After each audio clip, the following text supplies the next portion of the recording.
muy agradecido por su puntualidad. Es digno de mucha educación y figura con todo. Muchísimas gracias. Le voy a presentar brevemente, aunque algunos pueden conocerla ya, porque ya estuvo con nosotros hace unos 3 años, vino por aquí. Entonces, ella va a desarrollar, bueno, es María, la doctora María Prieto Ursúa, doctora en Psicología, profesora del Departamento de Psicología de la Universidad Pontificia de Comillas de Madrid, y su investigación más reciente está centrada en la psicología del perdón y la reconciliación. 2 temas clave de toda persona, sobre todo los que nos queremos llamar cristianos. Necesitamos ahondar mucho estas realidades. Ella pues tiene cantidad de libros y artículos científicos y tiene más de 20 años de experiencia clínica. La conferencia van a recoger algunas de las preguntas interesantes en la psicología actual que plantea respecto al perdón, ofreciendo los últimos conocimientos sobre la psicología del perdón para intentar dar respuesta a estas cuestiones. ¿Hay límites en el perdón? ¿Cuánto tengo que perdonar? Bueno, hay una cantidad de preguntas ahí que están latiendo y que de una manera o de otra, a lo largo de estos 3 días, pues esperamos que María pues, nos pueda, digamos, hacer gozar de su presencia, agradecerle porque acaba de terminar la clase de ICADE y se ha venido para acá. Así que muchísimas gracias por su visita. Me voy a bajar para oírte mejor.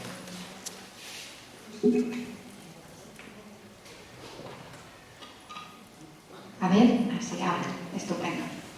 Gracias, Rafael. Bueno, buenas tardes a todos y tengo que empezar agradeciendo la confianza de invitarme por segunda vez.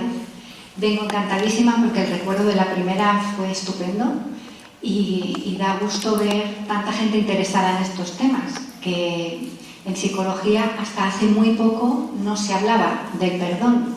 Siempre se consideraba que era un tema religioso y que por lo tanto la psicología no debía ocuparse de estos temas. Así que es un tema relativamente reciente. Y dentro del perdón, el perdón a uno mismo es todavía más reciente en psicología. Hemos tardado mucho en hincarle el diente a este tema, ¿vale? Bueno, voy a ver si puedo explicaros los conceptos claros, porque hay muchos conceptos muy parecidos y voy a ir despacito, voy a intentar ir despacito, pero si me acelero, pues me hacéis un gesto y vuelvo a ir despacio. Me gustaría empezar aclarando algunos conceptos relacionados con el perdón a uno mismo. Esto que pongo de contexto de perdón a uno mismo, ¿cuándo nos tenemos que perdonar a nosotros mismos? ¿Porque he cometido un error? ¿O porque tengo defectos? ¿O porque no soy perfecto? ¿O porque me siento no bien del todo? ¿Estoy sufriendo? ¿Estoy teniendo sentimientos que no me gustan?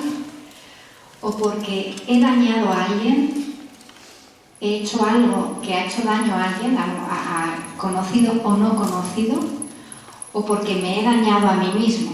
He hecho algo que me produce un daño, iba a decir dolor, pero no solo dolor, ¿no? Estas 3 situaciones no son iguales y las 3 situaciones no requieren perdón a uno mismo, ¿vale? Ahora hay mucha confusión y se habla mucho de perdonarse a uno mismo y aceptarse a uno mismo, pero cuando nos referimos a cosas pequeñas, a que no me gusto como soy, a que no me siento que soy una persona como a mí me gustaría, o a que he cometido un error, ahí no hablamos de perdón a uno mismo. Ahí hablamos de autocompasión. Lo que nos hace falta es autocompasión. No es donde yo me voy a centrar en la conferencia, pero sí voy a decir algunas cositas de la autocompasión, porque nos van a venir bien saberlas, pero no es mi especialidad. Yo no me dedico a esto.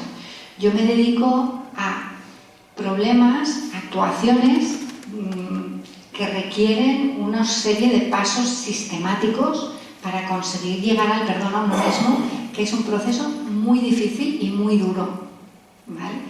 La autocompasión no, la autocompasión es mucho más amable y son ejercicios, ahora veréis, muy sencillos de hacer, pero cuando uno de verdad ha dañado, requiere mucha más profundidad el trabajo sobre uno mismo, ¿vale? Ahí sí hace falta el perdón a uno mismo y luego aterrizaremos en el perdón a uno mismo. Entonces, unas pinceladas de autocompasión y así vamos distinguiendo lo que es una cosa de lo que son otras. La autocompasión tiene 3 componentes. Si yo quiero trabajar la autocompasión porque no me siento bien, necesito hacer 3 cosas. La primera, pone ahí, reconocer el momento difícil y las emociones negativas. Tengo que enfrentarme a por qué me estoy sintiendo mal, qué ha pasado, qué es lo que me hace sentir mal, qué es lo que me dice que igual no soy aceptado, qué es lo que me está haciendo sufrir en este momento, qué siento. Siento vergüenza, siento miedo, siento angustia. El primer paso es poner nombre a la situación. ¿Qué me está pasando? ¿Por qué no me termino de gustar? ¿Vale? El segundo paso es hacer X técnicas. Ahora os voy a poner un ejemplo de técnica para trabajar esto. Es intentar con alguna técnica reconocer que no hay seres humanos perfectos, que no tenemos obligación de ser perfecto, que todos nos sentimos incompletos o defectuosos en alguna cosa o en algún aspecto y sentirme humano. Errar es humano, ¿no? Bueno, pues no fustigarme demasiado por haber cometido un error pequeño. Todo el mundo comete errores y no hay problema. Y después de darme cuenta de eso, de que quizás estoy exagerando y de que eso es humanidad compartida, el tercer paso es tratarme bien.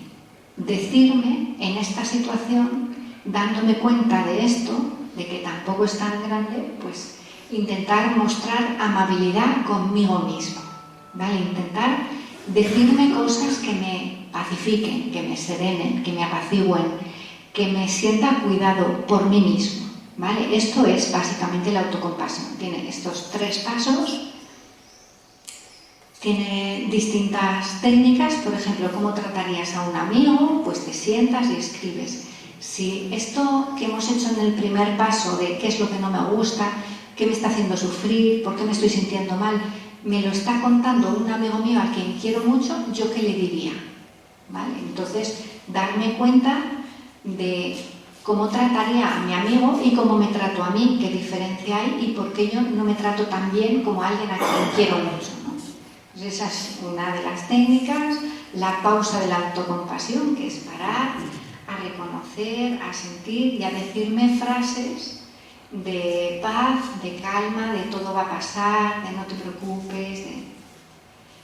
O la carta de la autocompasión, que es otra técnica que se recomienda, que consiste, os la he puesto aquí un poquito más ampliada, por si a alguien le interesa esto, pero ya os digo, esto es para aclarar que yo no voy a hablar de esto, ¿vale? La carta de la autocompasión es tomar una hoja de papel y responder a las siguientes preguntas. 1. Escribe algún aspecto de ti que te suele sentir hacer inadecuado o que quizá hay algo en ti que está mal, por ejemplo, no te gusta tu aspecto físico o las relaciones que estableces con la gente. ¿Qué es lo que hace que te sientas inadecuado? ¿Qué aspecto de ti mismo no te gusta o te causa sentimientos de vergüenza, inseguridad o no ser suficientemente bueno? ¿Y qué emociones surgen cuando piensas sobre todos estos aspectos? ¿Cómo te sientes? Lo primero, escribir. Todo esto es lo que me está haciendo sufrir. El segundo paso es, imagínate que estás con la persona que más te quiere del mundo, con la que más te cuida. Por ejemplo, tu madre, tu padre, tu hermana, tu pareja, tu abuela, tu mejor amiga, tu mejor amigo. Alguien que te trata bien, alguien que te hace sentir siempre valioso y le cuentas ese primer punto. Todo esto imaginado. Yo me imagino que se lo voy a contar a esta persona, todo esto, ¿vale? Luego imagina cómo te hablaría esa persona, qué te diría, como si fueras ella, qué te diría acerca de, desde su mirada y desde su cariño. Cómo te expresaría esa profunda compasión que sentiría hacia ti, cómo aliviaría ese dolor cuando tú te juzgas tan duramente, qué escribiría para recordarte que eres humano y que te estás pidiendo demasiado, que todo el mundo tiene debilidades. Y el cuarto paso es que ahora que has escrito eso como si fueras tú esa persona, ahora léelo despacio, otra vez, pero poniéndote tú en el lugar de esa persona. Eres tú el que te dice esas cosas a ti mismo, ¿vale? Y el ejercicio termina diciendo, esta es la forma en que puedes tratarte a ti mismo y es la forma en la que mereces ser tratado, ¿vale? Normalmente todos nos tratamos más duramente a nosotros que a los demás. Bueno, pues como veis, todo esto de la compasión son técnicas relativamente amables, relativamente agradables y, en mi opinión, un pelín superficiales cuando se trata de perdonarnos errores serios. No es que yo no me guste mucho, es que he hecho algo mal, ¿vale? Que es el tema del que vamos a hablar. Entonces, puesto este contexto, os lo quería explicar porque yo veo mucho escrito en la literatura, en internet, en todas partes, mezclando conceptos. Y a todo le llaman perdón a uno mismo. Esto que hemos hablado ahora no es perdón a uno mismo, ¿vale? El perdón a uno mismo es otra cosa que vamos a ir viendo. Entonces nos centramos ya en el tema, el perdón a uno mismo. Aquí os voy poniendo estudios porque a mí me gusta de dónde salen las cosas que me cuenta esta persona, ¿no? Pero no es relevante. Pero si alguien está interesado en estos temas, si me escribe, por supuesto, yo os mando toda la literatura que queráis y lo que queráis revisar y repasar, ¿vale? ¿Por qué hablamos de perdón a uno mismo? Vamos a empezar por los efectos que tiene sobre la salud, ¿vale? Sobre la salud mental. El perdón a uno mismo, la gente que se perdona a sí mismo, pues tiene mayor autoestima, por lo visto. Tiene más comportamientos prosociales, son más amables, tienen más empatía con los demás, tienen más facilidad para perdonar a otros en general. El perdón a uno mismo también nos ayuda a tomar decisiones y a no estar en la duda eterna, en la procrastinación. Hay unos estudios muy graciosos con estudiantes sobre exámenes y estudios, y los estudiantes que se saben perdonar a sí mismos se presentan más a los exámenes, se los preparan mejor y tiene una relación el perdón a uno mismo con indicadores de salud mental, de bienestar, de satisfacción, mucho más fuerte que la relación que tiene el perdón a otros con el bienestar y la salud mental, que tiene una relación muy fuerte, muy contrastada y muy comprobada, ¿vale? Saber perdonar a otros nos ayuda a nuestra salud mental. Saber perdonarnos a nosotros mismos nos ayuda más a nuestra salud mental que perdonar a los demás. Es decir, la relación con nosotros es importante. Y sin embargo, también se ha encontrado que cuando no somos capaces de perdonarnos, la falta de perdón a uno mismo tiene unos efectos negativos muy importantes y muy serios y muy documentados. Baja autoestima, mucha culpa, cargamos con grandes dosis de culpa cuando no somos capaces de perdonarnos. Tenemos niveles más altos de neuroticismo, quiere decir problemas emocionales de todo tipo, ¿vale? Inestabilidad emocional, estamos un poco más desequilibrados, muchos más niveles altos de depresión, ¿vale? De ansiedad, problemas de estrés y en general disminuye nuestra satisfacción con la vida. Cuando no perdonamos estamos mal y cuando perdonamos estamos bien, ¿vale? Hay veces que no es si perdono estoy bien y si no perdono no pasa nada. No, aquí las dos direcciones son importantes. Por eso es un tema importante y por eso es importante aprender a perdonarnos y cuáles son esos pasos y ese viaje que hay que hacer para conseguir el perdón a uno mismo.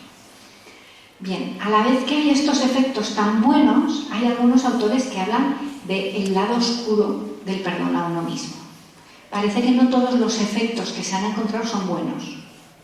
Por ejemplo, el perdón a uno mismo se encuentra muy fácilmente en personas narcisistas, en personas que se gustan muchísimo, que están como muy pendientes de ellos mismos y que están ensimismados, que son incapaces de ponerse en el lugar de otros porque ellos son el centro de su vida, ¿no?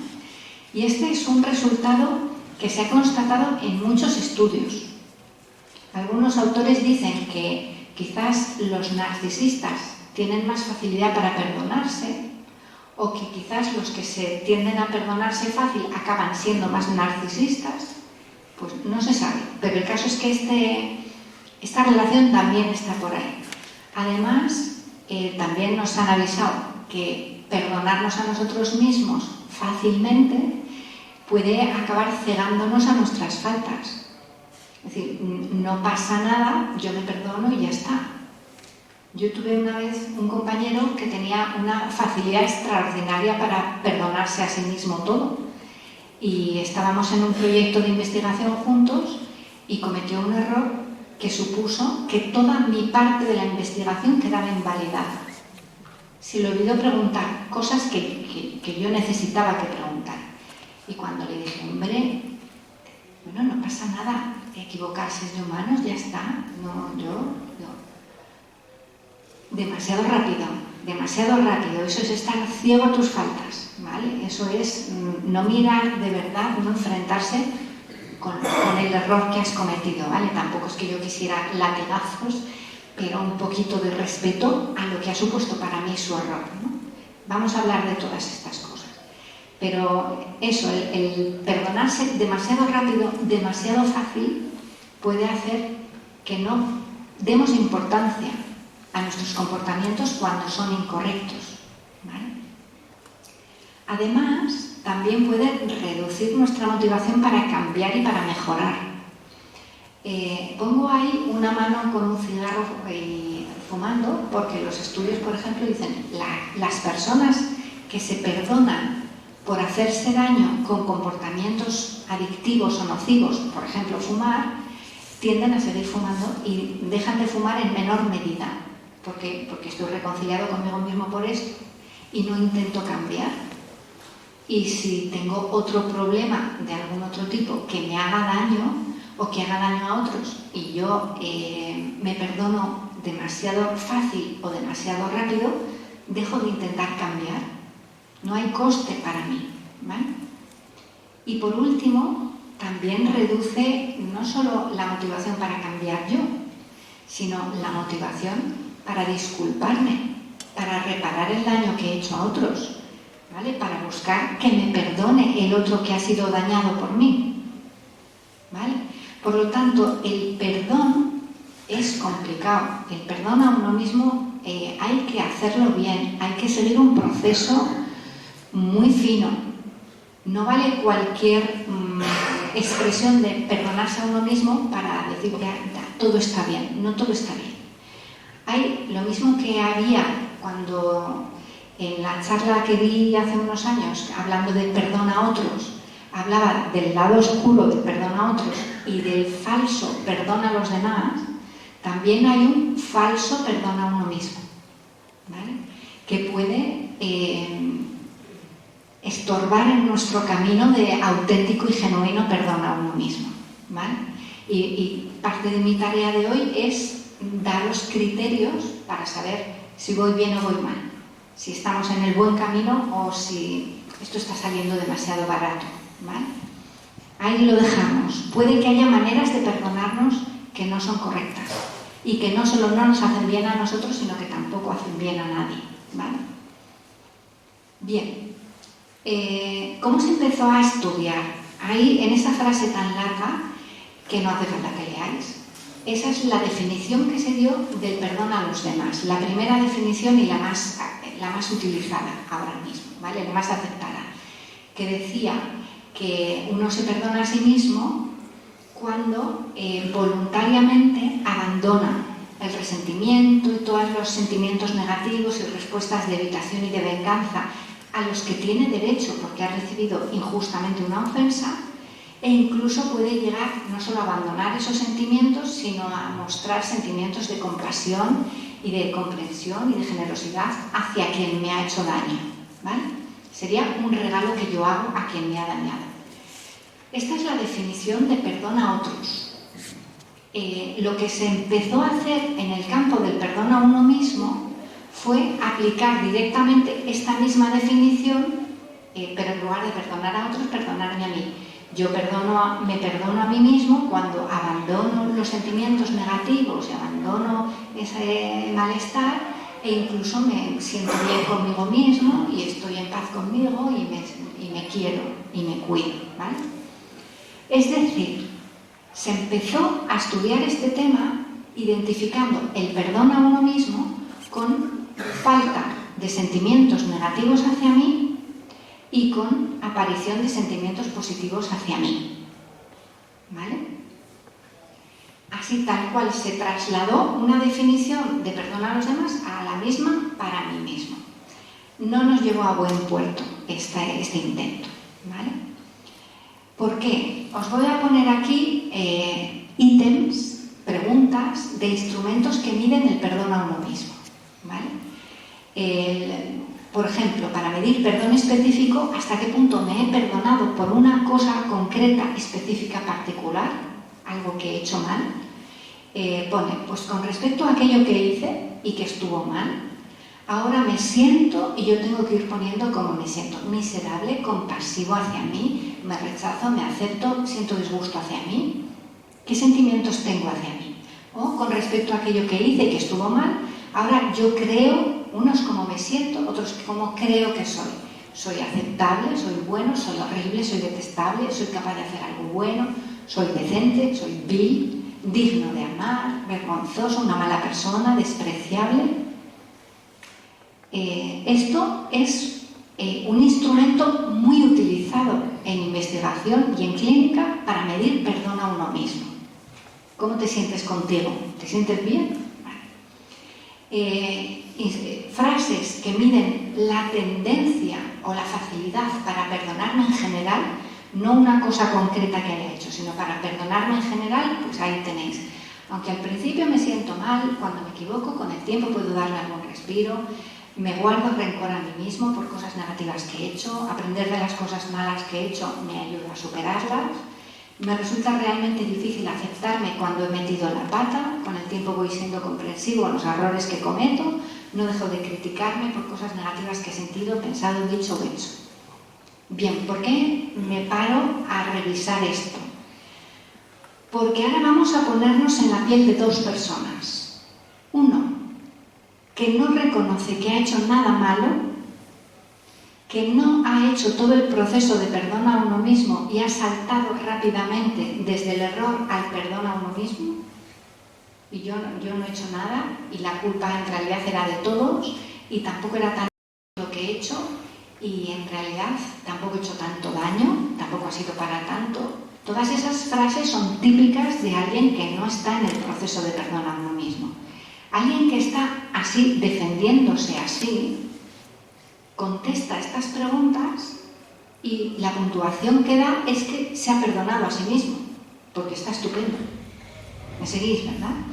Y sin embargo, alguien que se atreve a mirarse, alguien que se analiza, alguien que evalúa lo que ha pasado, alguien que se enfrenta a lo incorrecto de todo, cuando ya termina todo ese proceso difícil, contesta estas preguntas y puede tener la misma puntuación que el de la bolsa en la cabeza. La misma puntuación los dos.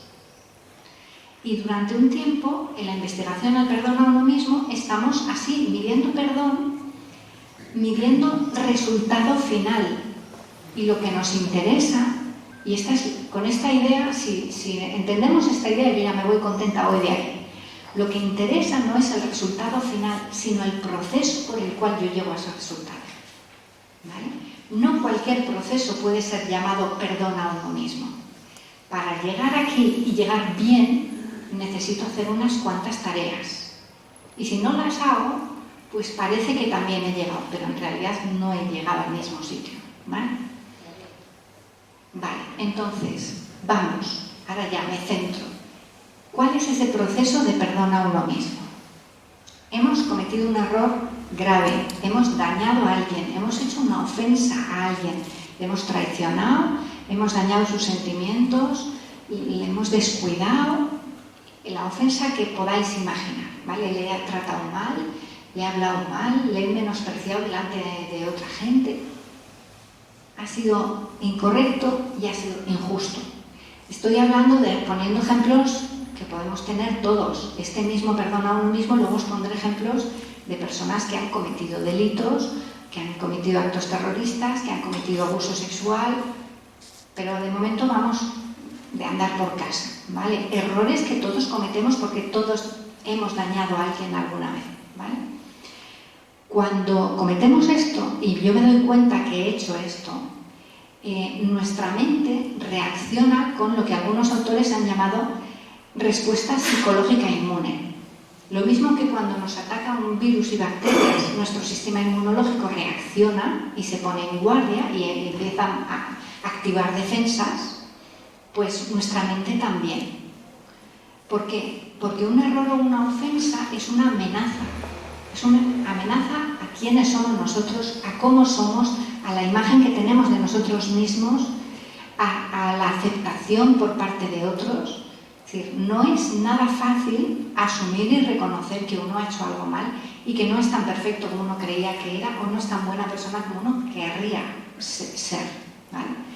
Y cuando viene la amenaza, empieza nuestra defensa, ¿vale? Esta respuesta psicológica inmune que, bueno, algunos autores dicen se ponen en marcha mecanismos que los psicólogos estamos familiarizados con ellos, disonancia cognitiva, distorsiones cognitivas, estrategias de afrontamiento, no importa. Lo que a mí me importa hoy es explicaros que todo esto se resume en el concepto, se ponen en marcha mecanismos de desconexión moral. Y esto es una de las cosas importantes que quiero explicaros hoy, ¿vale?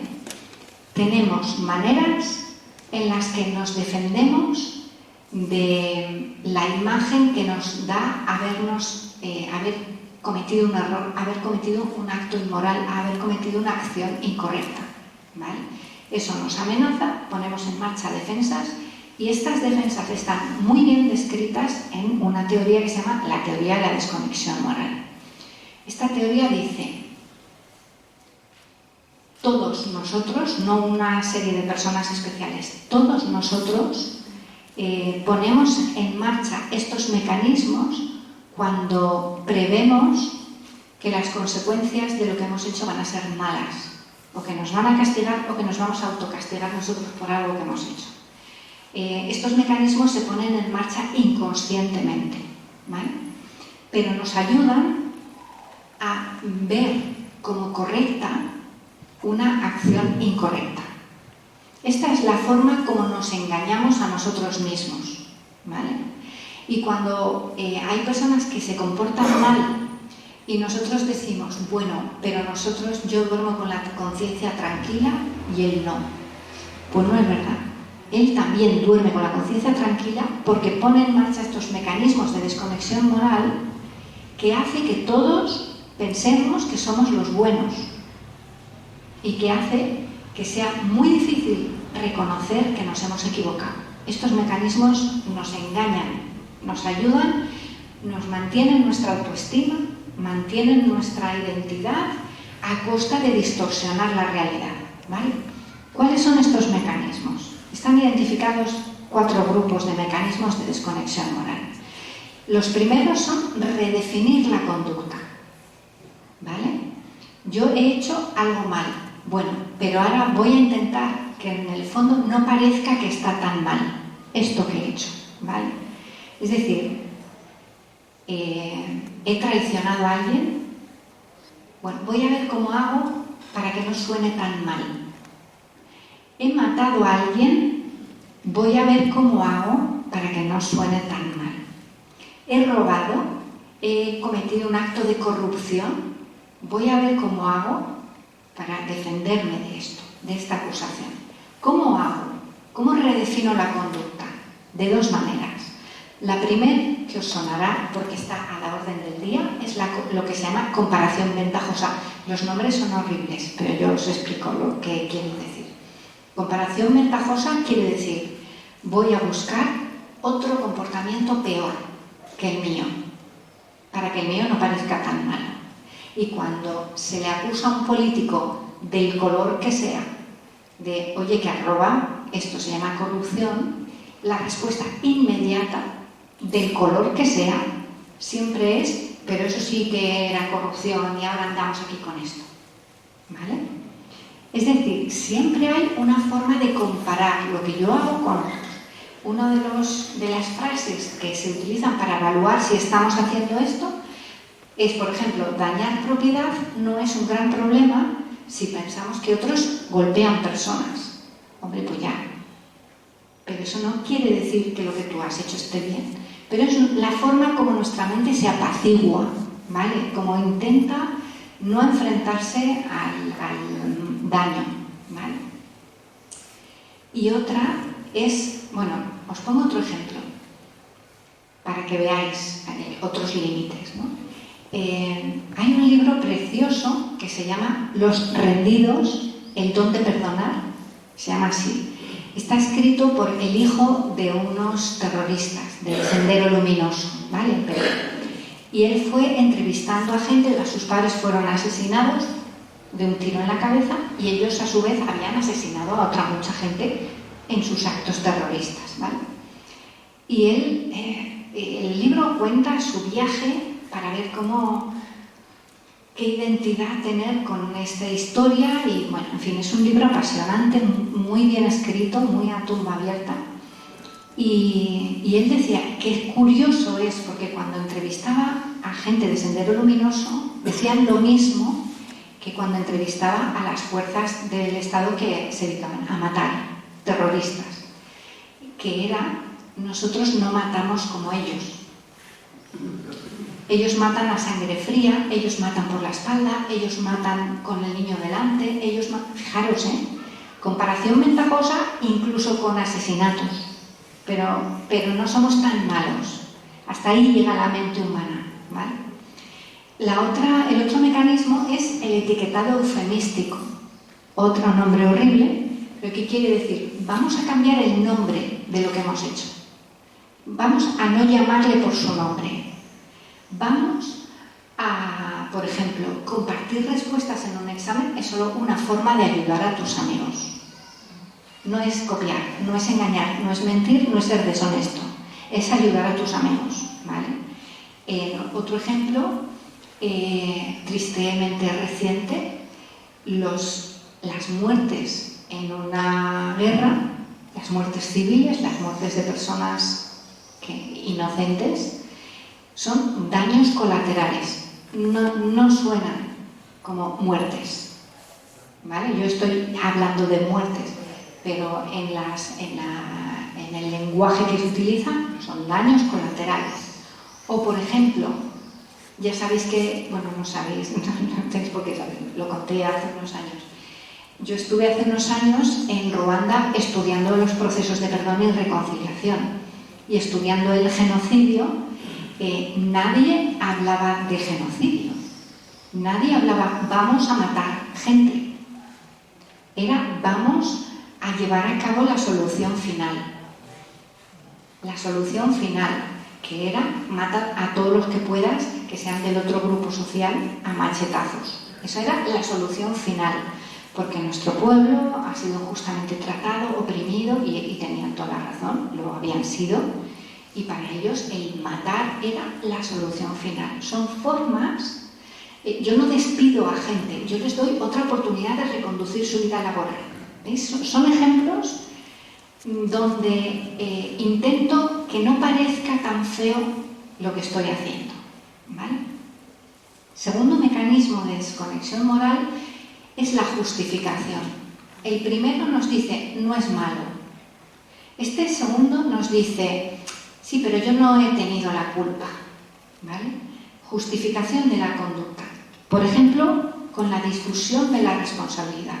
Si la responsabilidad se divide entre muchos, yo ya no soy tan culpable, ¿vale? Donde todo el mundo es responsable, nadie es realmente responsable en su totalidad. En Ruanda, por ejemplo, los grupos que iban a matar a los tutsis se llamaban un nombre en Kinyarwanda, en su idioma, que traducido al castellano quiere decir los que matan juntos, ¿vale? Pero siempre era en grupo, nadie iba solo a hacer eso. Siempre era en grupo. Está comprobado, la psicología ha comprobado que en grupo la gente es más violenta. La gente se descontrola más, se desinhibe más, ¿vale? Entonces, cuando se puede utilizar la difusión de la responsabilidad, dividimos la responsabilidad y al final yo solo aprieto una tecla, pero yo no he tomado la decisión. O otro es el que ha cargado la bomba. Esto está en un estudio, por ejemplo, en la Segunda Guerra Mundial, la bomba atómica. La difusión ayuda a que yo no me sienta responsable de haber participado en eso, ¿vale? Otra estrategia dentro de este segundo mecanismo es el desplazamiento de la responsabilidad.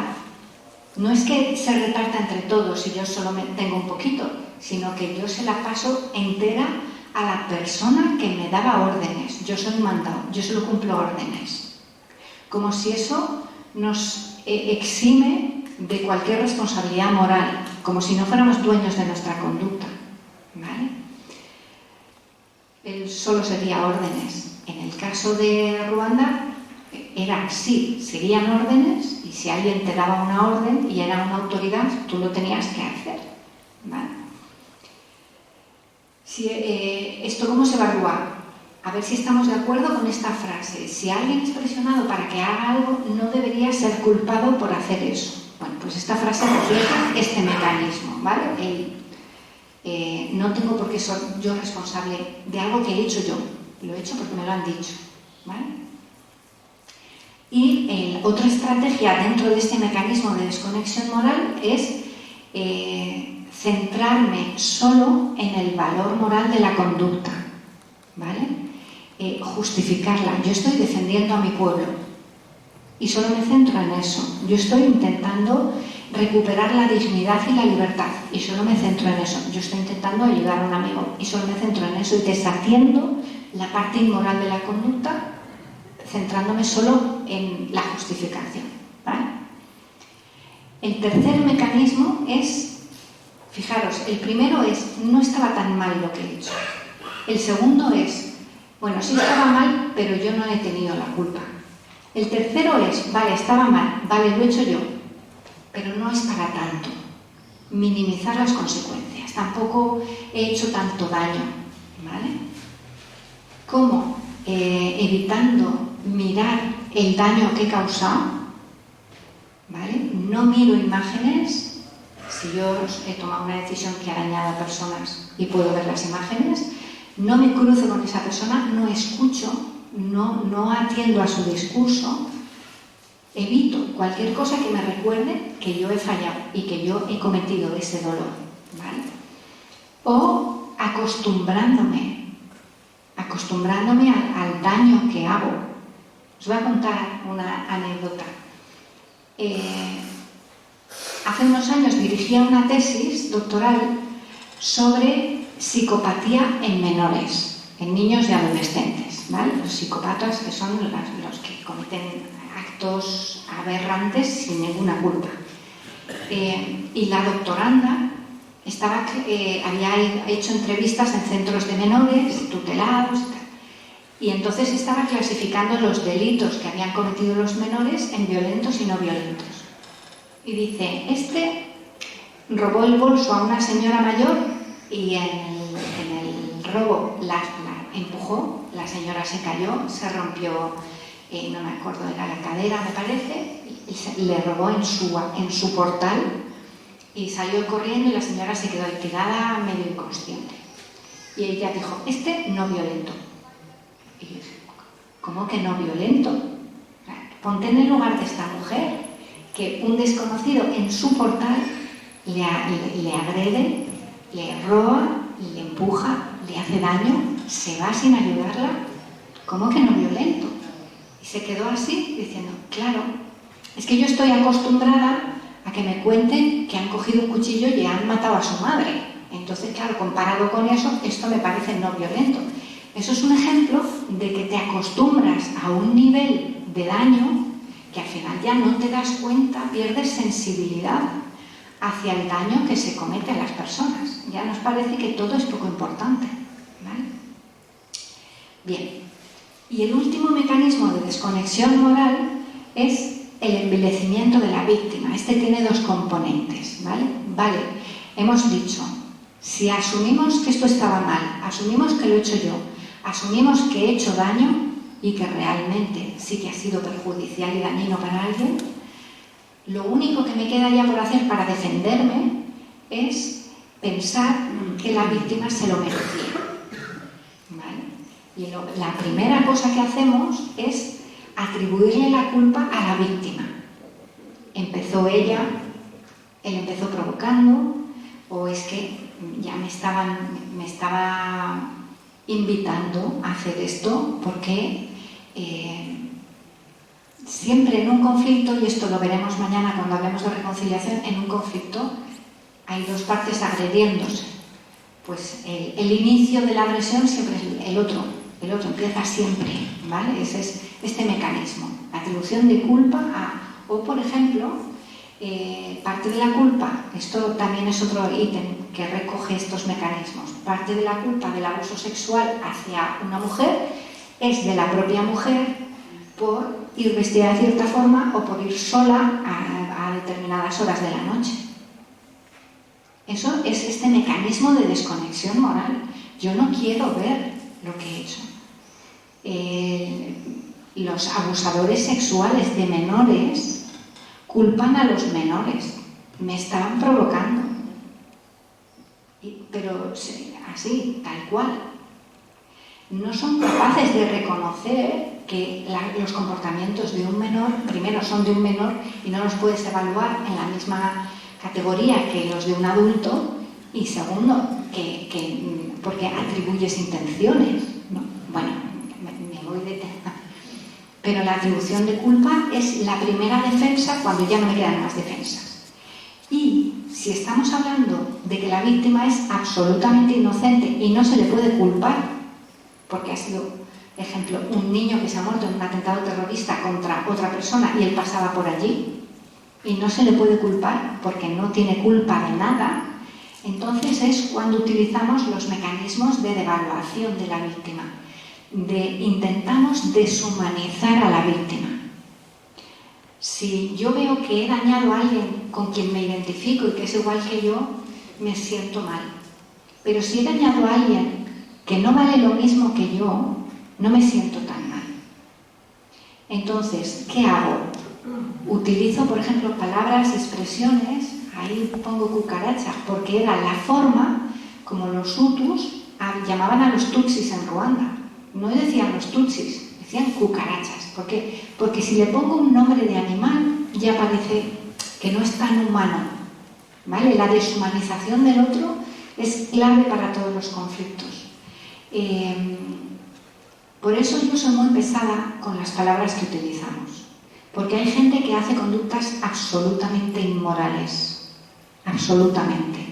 Pero empezar a llamar a esas personas monstruos o animales o bestias no nos viene bien. ¿Por qué? Porque son personas lo primero y no dejan de ser personas, son personas. Y segundo, porque nos pone un pie más cerca de la violencia.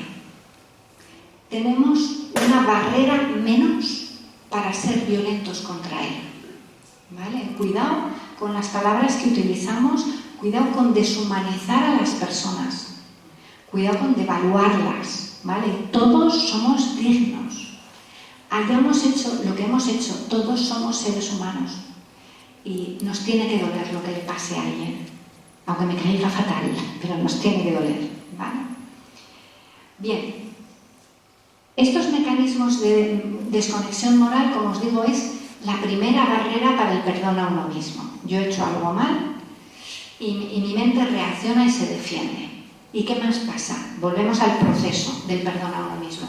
Hasta hace muy poco se pensaba que cuando uno cometía un error o ponía en marcha estos mecanismos y ya está, se desentendía y no tenía nada que perdonarse, o si no ponía en marcha estos mecanismos y realmente tenía que afrontar lo que había hecho, entonces empezaban lo que se llama el malestar moral, las emociones morales, ¿vale? Se sentía mal, se siente mal uno. ¿Cómo se puede sentir mal? ¿Experimentando vergüenza o experimentando culpa? La vergüenza y la culpa son las emociones morales, ¿vale? Las que se ponen, las se activan cuando hemos cometido un acto incorrecto. Tradicionalmente se pensaba que reaccionar con vergüenza era un problema, porque la vergüenza hace referencia a quiénes somos. Yo tengo vergüenza por cómo soy.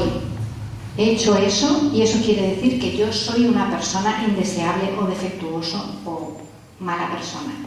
Sin embargo, la culpa se refería a qué hemos hecho. Yo me siento culpable por lo que he hecho, pero eso no cuestiona mi identidad. Esto, como os digo, es la visión tradicional, ¿eh? Hemos superado esto, pero quería hablaros de esto para reconciliarnos con las dos. En teoría eran opuestas, o reacciono con culpa o reacciono con vergüenza, o me centro en lo que he hecho o me centro en lo mal que me siento y que pienso que soy.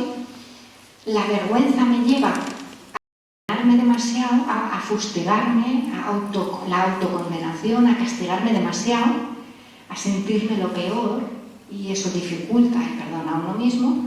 Y la culpa, sin embargo, me llevaba a intentar reparar y aprender del error, ya no volver a hacerlo más, y eso era como el camino sano, ¿vale?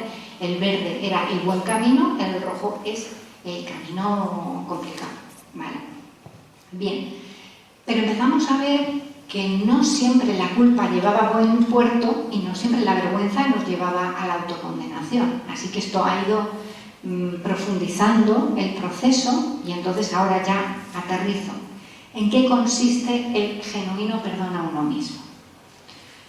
Antes hemos dicho en los mecanismos de desconexión moral que el primer mecanismo es redefinir la conducta para que no nos parezca tan mala.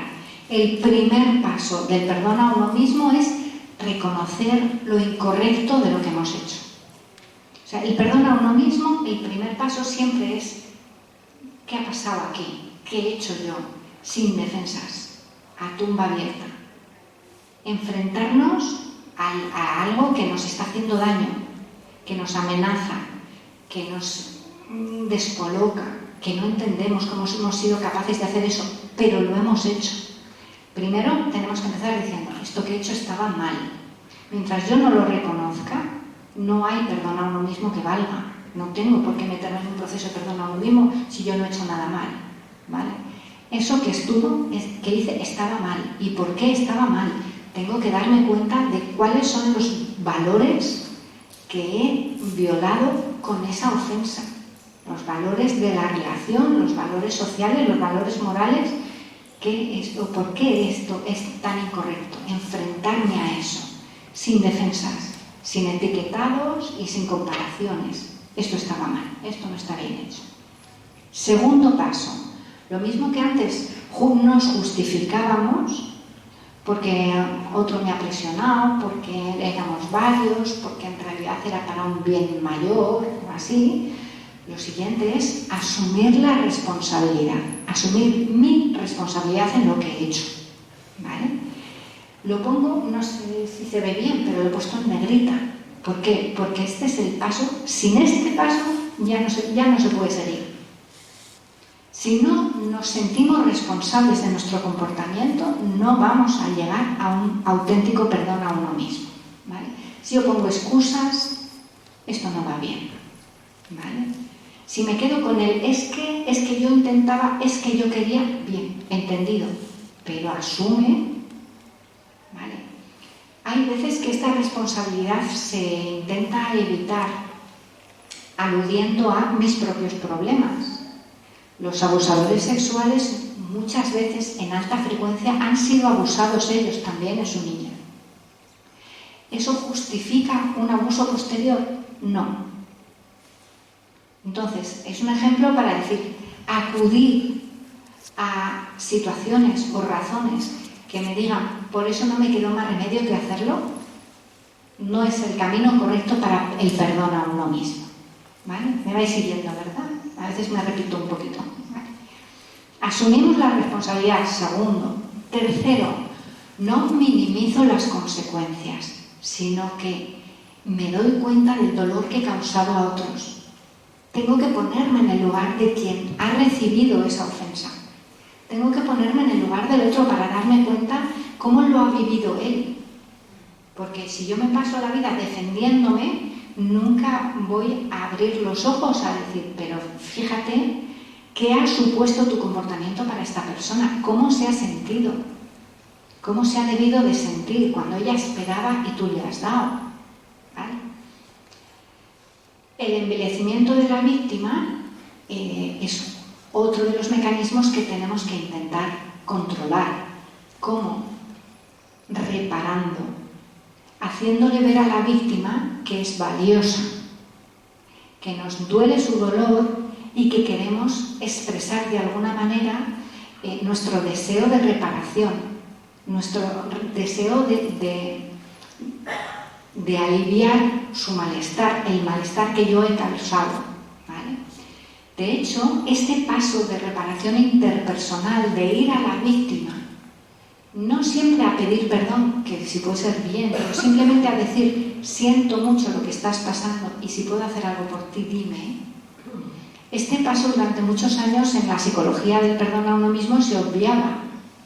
Este paso no parecía importante. Todo era un yo me lo guiso y yo me lo como, yo me perdono a mí mismo y ya está, y aquí me quedo y no salgo de mí. Es imprescindible, es un criterio buenísimo para saber si estamos haciendo un buen camino.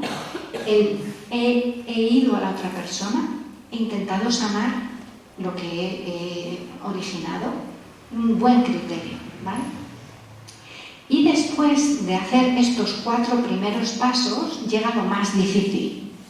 Y lo más difícil es la reparación intrapersonal, la reparación moral, la reconstrucción de mi identidad.